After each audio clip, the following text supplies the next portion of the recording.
Okay, let's cook adobo and tolang talong. No. Takabulog-luto ba yan na? Okay. Hello, kabalo ang butangan di ano. Ay, charot. Okay. Garlic. Gonna let these marinate for at least an hour in the fridge. Oh, an hour. While that marinates, I thought a day. Some green onion, an eggplant, a tomato, Char. Tomato. Calamansi. Ah?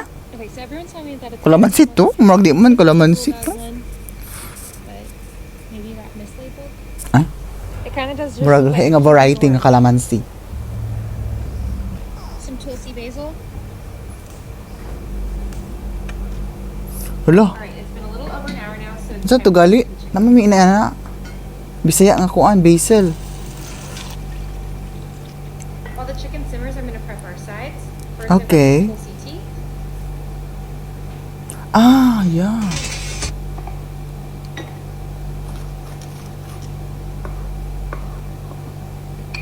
Oh. Talong. Huwag niya gipakita ang isog bato niya. Okay, While that adobo. sauce reduces, I'm gonna put the chicken Mm. under the broiler. Hmm? Close eye on that. Hindi man yana pagluto sa adobo. Ala, binuangan tani ay. Agoy. Hmm? Asa ang sauce? Ay? Ay. Some of the things that I harvested this weekend, including these long beans, I'm gonna make sinigang. Okay, sinigang. On the rice. Okay. Isa, ikaduha. Ay. Dapat ikatulo. Tomato. Ikatulo gid dapat hugasan. Okay. Compost. Tomato. Daikon radish. Radish.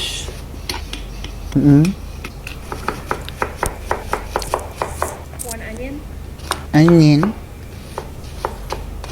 I'm gonna bring some water to a boil. Ayaw, I've tried ayaw, using ayaw. things with my Charat. sinigang. Instead of using the classic tamarind Mm-mm. mix from Knorr, I'm going to be using tamarind paste just to try out and see what the flavor's like.